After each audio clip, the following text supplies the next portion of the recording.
Olá, mentes curiosas! Alguma vez vocês já sentiram que, ao tentar definir uma palavra importante, acabam apenas usando mais palavras, e essas palavras precisam de outras definições, criando uma corrente infinita que nunca parece tocar uma verdade sólida ou definitiva?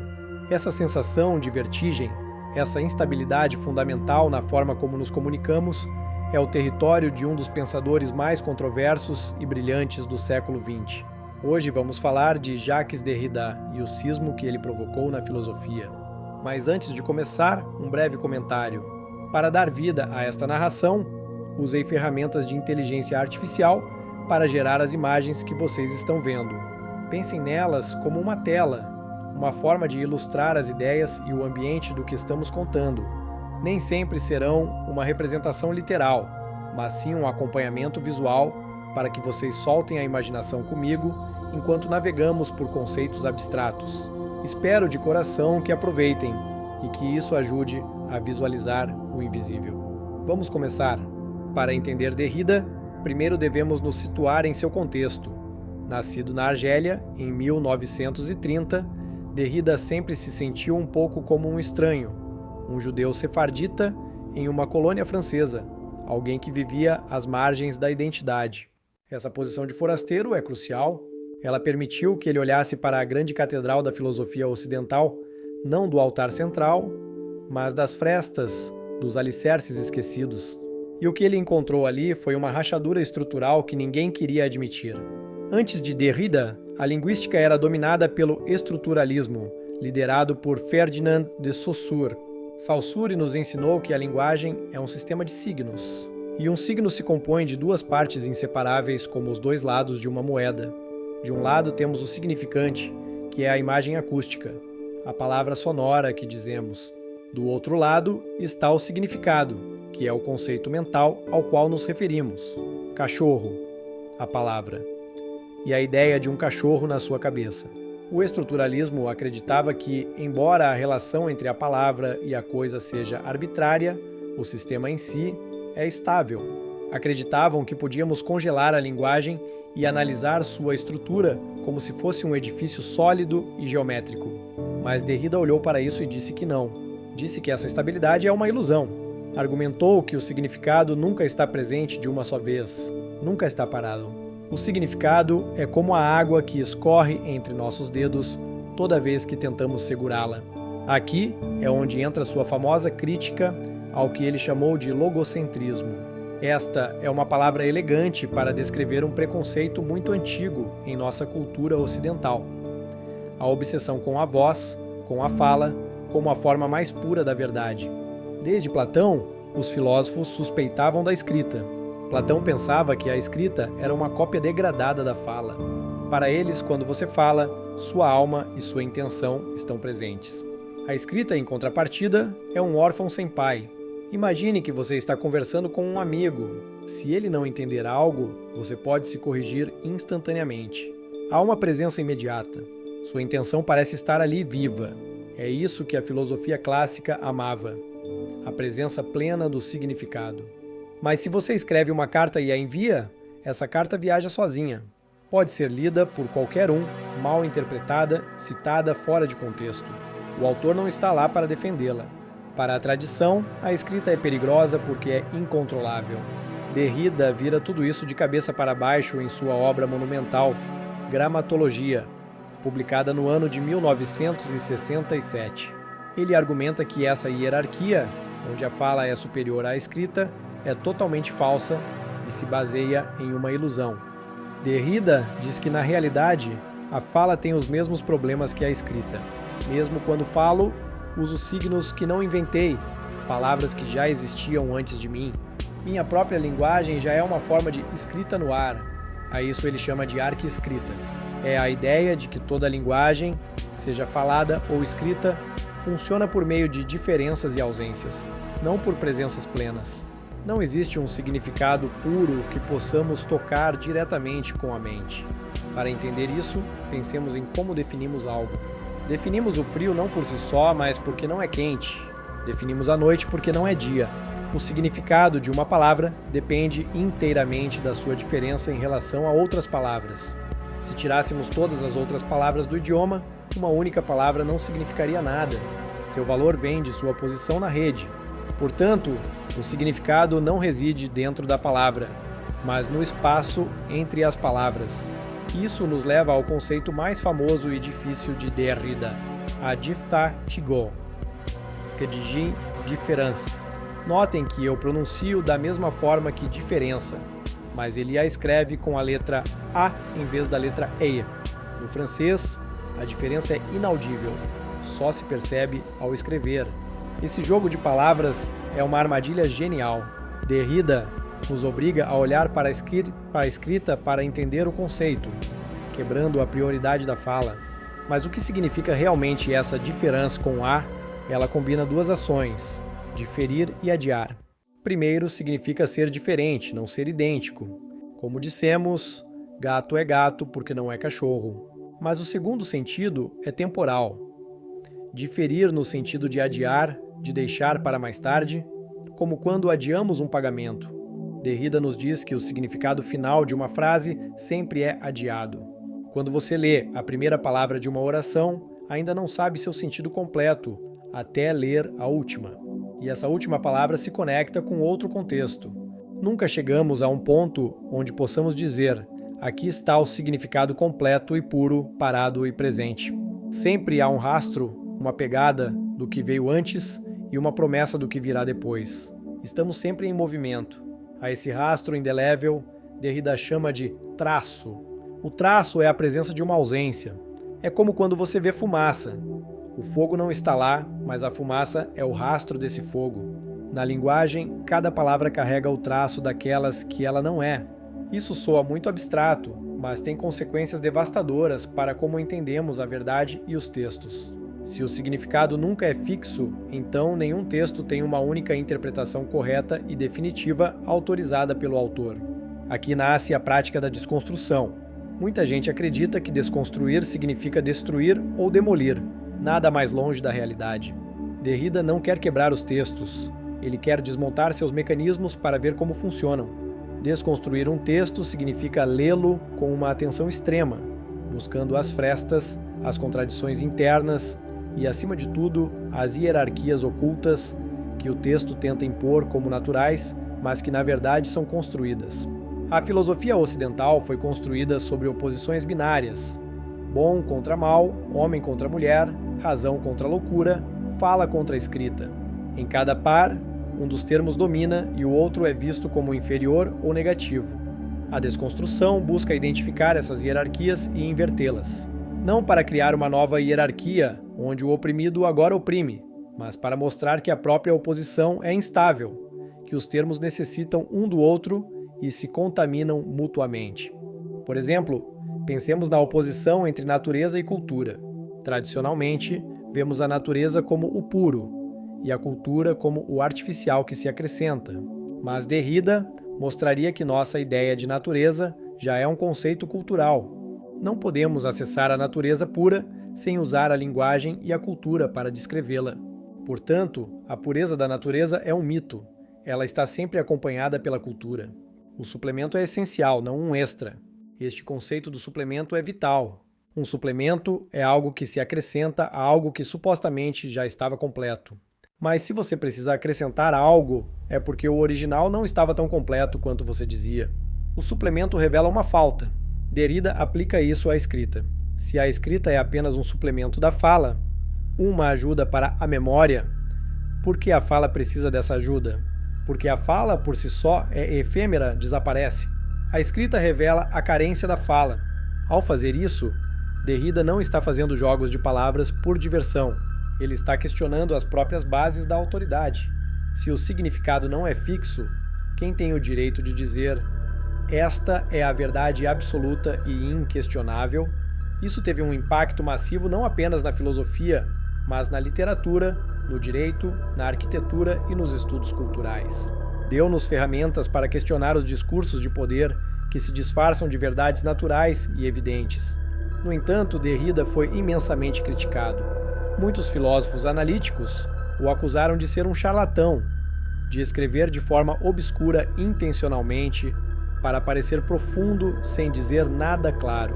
A batalha acadêmica foi feroz. É verdade que seu estilo é difícil. Derrida escreve em círculos, usa metáforas, trocadilhos e vários idiomas. Mas ele diria que escrever de forma clara muitas vezes significa apenas repetir os preconceitos estabelecidos sem questioná-los. Para Derrida, a clareza absoluta é suspeita porque o mundo não é claro. A linguagem não é uma janela transparente. É um vidro com textura, imperfeições e reflexos. Ignorar isso é ignorar a realidade do meio em que pensamos. Em seus últimos anos, Derrida voltou seu olhar para a ética e a política. Ele se perguntou: se tudo é desconstruível, o que acontece com a justiça? E aqui vem uma de suas afirmações mais surpreendentes. A justiça é indesconstruível. Podemos desconstruir as leis, porque são textos escritos por humanos em momentos históricos. Mas a justiça, com letra maiúscula, é uma aspiração infinita em direção ao outro.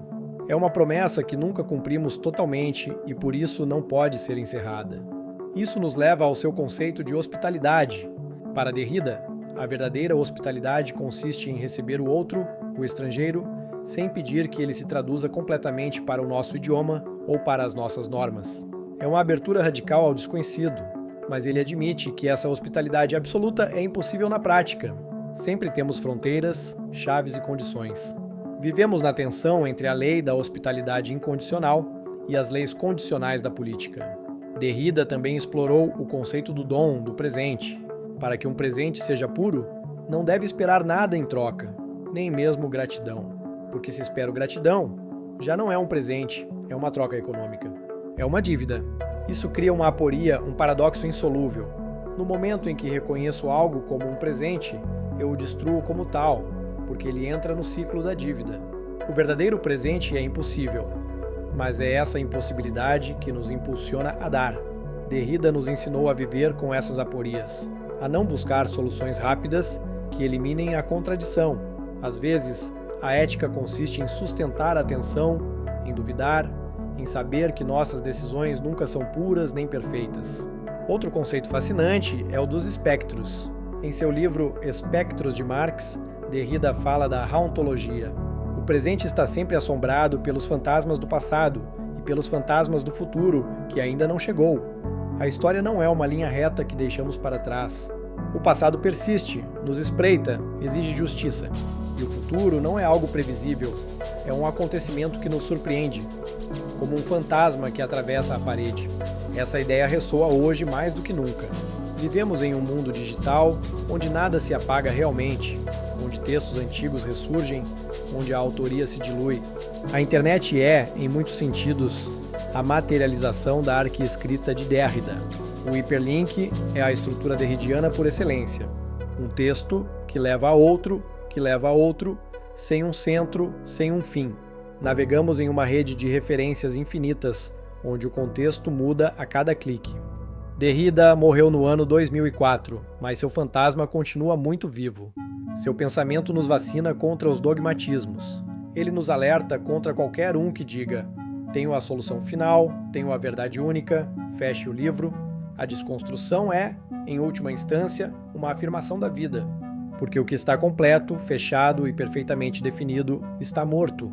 A vida é ambiguidade, é mudança, é interpretação constante. É um texto que nunca termina de ser escrito. Ao ler Derrida, aprendemos a ler o mundo de outra maneira. Aprendemos a ouvir o que não é dito, a ver o que se esconde nas margens. Aprendemos que nossa identidade não é uma fortaleza fechada, mas um tecido de relações com os outros. Não devemos temer a instabilidade do significado. Essa instabilidade é o que permite a poesia, a criatividade, o perdão e a promessa. Se as palavras tivessem um único sentido rígido, seríamos robôs executando comandos, não humanos pensando. Derrida nos convida a uma responsabilidade infinita. Como não há regras fixas que garantam que estamos corretos, somos responsáveis por cada interpretação que fazemos, por cada decisão que tomamos. Não podemos culpar o sistema. É uma liberdade aterradora, sim, mas também é a condição da nossa dignidade. Pensar por si mesmo é desconstruir as vozes que nos dizem o que pensar. É atrever-se a olhar o abismo da linguagem e encontrar ali nossa própria voz. Então, na próxima vez que lerem um texto ou ouvirem um discurso político, ou mesmo quando discutirem com alguém, lembrem-se de Derrida. Busquem a fresta, busquem o que está sendo excluído para que o argumento pareça sólido. Perguntem-se: o que é que este texto não quer que eu saiba? O que ele está reprimindo? Ali, nessa ausência, é onde muitas vezes se esconde a chave mais importante.